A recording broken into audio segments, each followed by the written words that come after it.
బాగుపడాలి, స్వయం సమృద్ధిని సాధించాలని కేసీఆర్ గారు కోతలు లేకుండా రైతు బంధు ఇచ్చిండ్రు.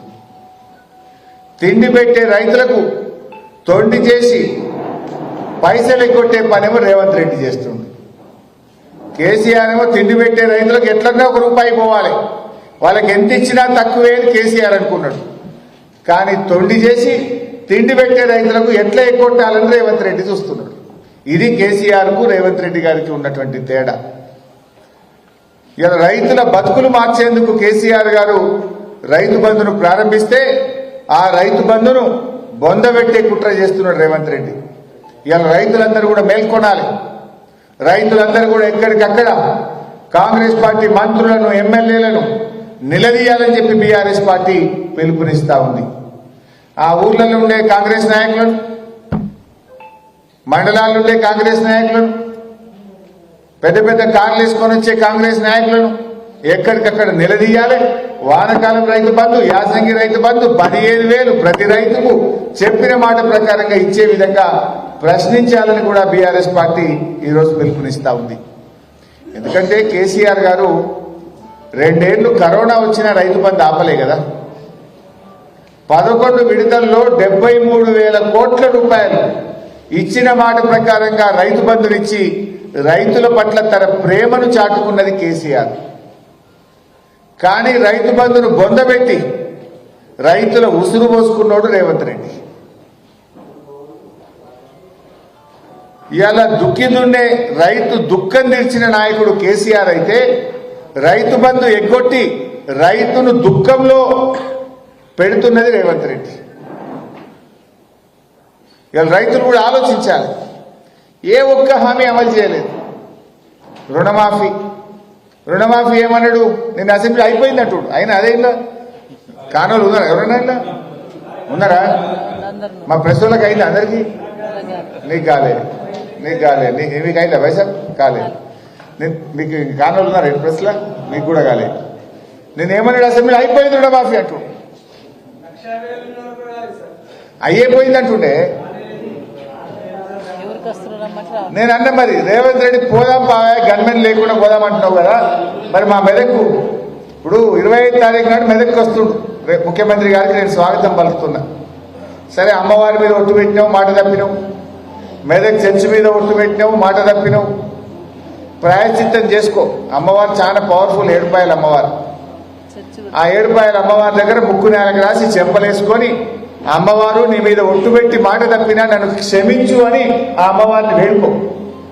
మెదక్ చర్చ్ ఘనమైన చర్చ్, ఏషియాలోనే 2వ పెద్ద చర్చ్.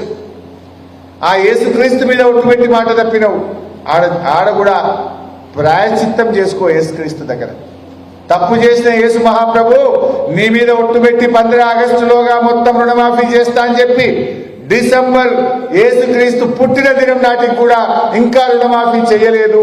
ఇంకా రైతులు ఆగంలో ఉన్నారు, ఇబ్బందుల్లో ఉన్నారు. నేను మాట తప్పినా అని ఆ యేసు ప్రభువును ప్రాయశ్చిత్తం చేసుకో.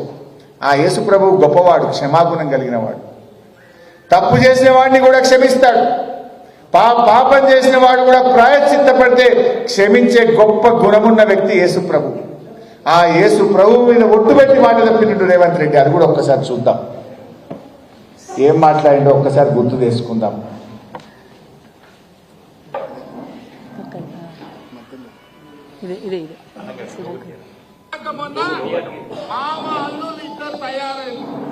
రైతు రుణమాఫీ ఎప్పుడు చేస్తామని నేను ఈ వేదిక మీద నుంచి తెలంగాణ రాష్ట్ర రైతాంగానికి మెదకు చర్చి సాక్షిగా 7 రూపాయల తూకమ్మ సాక్షిగా నేను మాట ఇస్తున్నా.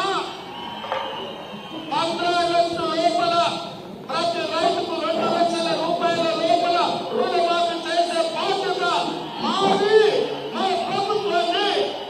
నాది మాట, నేను మాట ఇస్తున్న మిత్రులారా, తెలంగాణ రైతాంగానికి 7 రూపాయల తూకమ్మ సాక్షిగా నేను మాట ఇస్తున్నా. 15 ఆగస్టు లోపల మీ 2 లక్షల రుణమాఫీ చేసే బాధ్యత నాది. నాది అన్నాడు. ఇప్పుడు ఏమైంది మరి? क्या हो गया भैया? एक सीएम बोले तो कम से कम उसको थोड़ा तो इज्जत तो रहना चाहिए. कल के दिन इनके बाद कोई సమస్తే క్యా నమ్ముతారా ఎవడన్నా? రేవంత్ రెడ్డి ఏదైనా మాట ఇస్తే ఇంకెవడు నమ్ముతాడా? ముక్కోటి దేవుళ్ళ మీద ఒట్టు పెట్టి మాట తప్పినోడు కాదు. చర్చి మీద పెడితివి, దర్గా మీద పెడితివి. జహంగీర్ పీర్ దర్గా पे भी इन्हें वादा करा, ప్రామిస్ करा. యాదాద్రి అంటే అందరినీ మోసం చేసిండు. నేను అడుగుతున్నా రేవంత్ రెడ్డి, రేపు వస్తున్నా కదా 25 తారీఖు, చాలా సంతోషం, రండి. మెదక్ జిల్లాలో మీరు మంచిగా దర్శనం చేసుకొని ఆ ప్రాయశ్చిత్తం చేసుకున్నాక ఏ ఊరికన్నా పోదాం, మీ ఇష్టం ఉన్న ఊరికి పోదాం. నువ్వు గన్మెల్ని నిలిచిపెట్టు, నేను గన్మెల్ని నిలిచిపెడతా, మనమే పోదాం, ఇద్దరమే పోదాం. ఏ ఊరికన్నా పోదాం. నా ఊర్లో పోయి కసీర్ కాడ కూర్చొని మీ ఊర్లో రుణమాఫీ అయిందని అడుగుదాం. అయిందంటే నేను ముక్కు నెలకు రాస్తా, కాలేదంటే నువ్వు రాస్తావా అని రేవంత్ రెడ్డిని అడుగుతున్నా. ఏ ఊరికన్నా పోదాం మెదక్లో.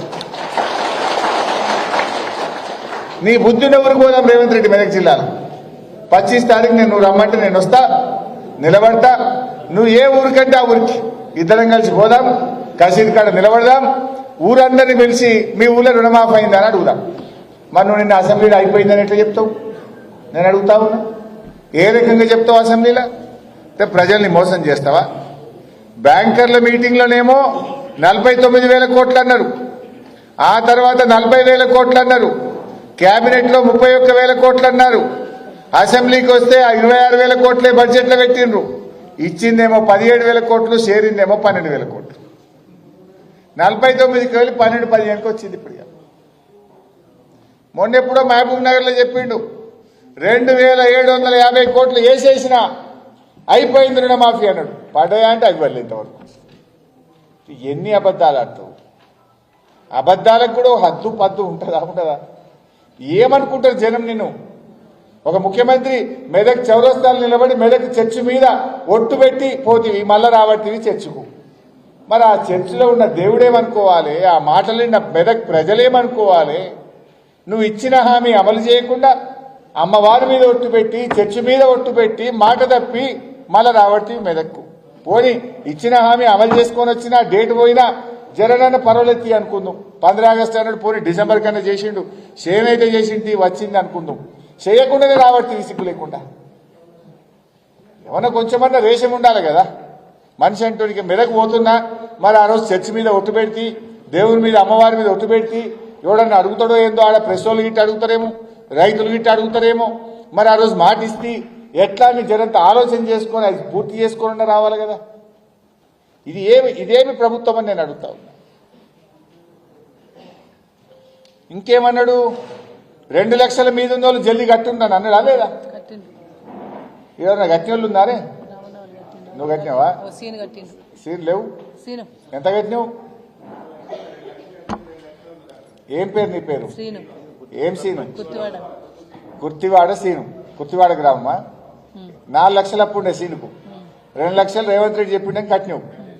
ఇక కట్టినావు, అప్పు తెచ్చినావు. అది ఎట్లా కట్టాలి, ఇప్పుడు ఇది ఎట్లా కట్టాలి? మరి ఇక అది కూడా ఒక్కసారి చూద్దాం ఏమన్నాడో.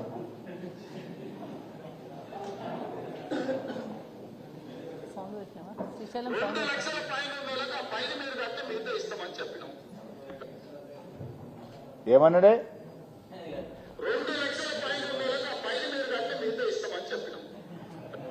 ఇప్పుడేమంటే ఇచ్చుడే లేదు. ఇప్పుడు అవి కడితేవి, ఈ మిత్తి ఆ మిత్తి ఏమైపోవాలి సీను? అంటే ఇలా ప్రజలు పాపం రైతులు ఏం చేయాలో దిక్కుదోచిన పరిస్థితి వచ్చింది. ఇవాళ పొద్దున పేపర్ చూస్తే 3 రైతులు ఆత్మహత్య చేసుకున్నారు. మన మెదక్లో కూడా కూచన్పల్లిలో ఒక రైతు ఆత్మహత్య చేసుకున్నట్టు పేపర్లో చూసిన పొద్దున. దాదాపు 3 లక్షలు అప్పయింది. ఏం చేయాలనో తెలియక ఓ రైతు ఆత్మహత్య చేసుకున్నాడు. అంటే ఇవాళ ఒక్కరోజు 3 రైతులు ఆత్మహత్య చేసుకున్నారు. రేవంత్ రెడ్డి పాలనలో దాదాపు 400-500 మంది రైతులు ఇవాళ ఆత్మహత్య చేసుకున్నారు నీ ఏడాది పాలనలో. మరి నువ్వు ఏం చేస్తున్నట్టు? అంటే కాంగ్రెస్ వచ్చినాక ఇలా రైతులకు గ్రహణం పట్టినట్టు అయిపోయింది. రైతు బంధు వస్తలేదు, రుణమాఫీ అయితలేదు, బోనస్ అన్నాడు బోనస్ ఉత్తదే అయిపోయింది. అన్ని పంటలకు బోనస్ అన్నాడు. అప్పుడు మక్కలకు బోనస్, వడ్లకు బోనస్, కందులకు బోనస్, పత్తికి బోనస్ అన్నాడు. ఇప్పుడు ఒకటే వడ్లు అంటాడు. ఆ వడ్లకు కూడా సన్నాలకు అంటాడు. మన మెదక్ ప్రాంతంలో దొడ్డు ఎక్కువ పడతాయి, సన్నాలు తక్కువ పడతాయి. ఇక ఆ వడ్లు కూడా ఏం చెప్పింది తెలుసా వీళ్ళు? 45 లక్షల మెట్రిక్ టన్నుల సన్నవడ్లు కొంటామని చెప్పిండు ఉత్తమ్ కుమార్ రెడ్డి. 45 లక్షలు. నిజంగా కొన్నది ఎంత తెలుసా మీకు? 18 లక్షలు. మొత్తం రాష్ట్రం మీద ఈ వానకాలంలో రాష్ట్ర ప్రభుత్వం కొంటమని చెప్పిన వడ్లు, సన్నవడ్లు 45 లక్షలు, కొన్నది 18 లక్షలు. ధాన్యం కొనడంలో ఈ ప్రభుత్వం దారుణంగా ఫెయిల్ అయిపోయింది. ధాన్యం దళారుల పాలైంది.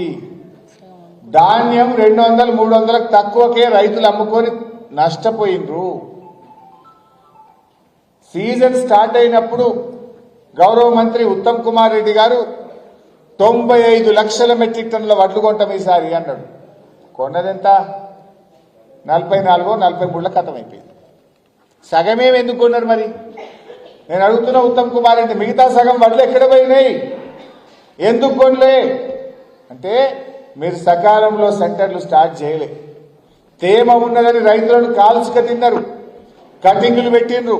క్వింటాలకు 3, 4, 5 కిలోలు 3, 4, 5 కిలోలు తరుగు తీసింది రేవంత్ రెడ్డి ప్రభుత్వం. ఈ తరుగేందుకు, ఈ రోజుల తరబడి ఎదురు చూసుడు ఎందుకు అని 300, 400 తక్కువకు ధాన్యాన్ని దళారులకు అమ్ముకున్నారు ఈ రాష్ట్రంలో రైతులు. ప్రభుత్వం వడ్లు కొనడంలో దారుణంగా ఫెయిల్ అయిందనడానికి వీళ్ళు కొన్న 44 లక్షల మెట్రిక్ టన్నులే ఒక సాక్ష్యం అని చెప్పి నేను మనవి చేస్తా ఉన్నా. చెప్పింది 95 లక్షల మెట్రిక్ టన్నులు, కొన్నది 44, సగం కూడా కొనలేదు. అంటేనే మీ గవర్నమెంట్ ఫెయిల్ అయినట్టు. మీ గవర్నమెంట్ ఫెయిల్ అయిపోయింది. వడ్లు కొనడం కూడా చేతగాని ప్రభుత్వం ఈ కాంగ్రెస్ ప్రభుత్వం. 45, 50 లక్షల సన్నాలు కొట్టమని 18 లక్షలే కొన్నారు, మోసం చేసి. 45 లక్షల 50 లక్షల సన్నాలు కొనాలని ఎంత కావాలి? 2500 కోట్లు కావాలి. మీరు కొన్నది 18, అంటే 900 ఖతం చేసేది. ఆ సన్నాల పైసలు కూడా ఇంకా వల్లే పూర్తిగా, ఇంకా కొంతమంది రైతులకు ఇప్పటికి కూడా ఇంకా పూర్తిగా పడనటువంటి పరిస్థితి ఉన్నది. ఈ సందర్భంగా రైతులకు విజ్ఞప్తి చేస్తున్నాం. రైతులారా, మీకు రుణమాఫీ పూర్తి కావాలన్నా, అన్ని పంటలకు బోనస్ రావాలన్నా, రైతు భరోసా ఈ సంవత్సరానికి రావాల్సిన 15,000 రావాలన్నా ఎక్కడికక్కడ కాంగ్రెస్ పార్టీ నాయకులు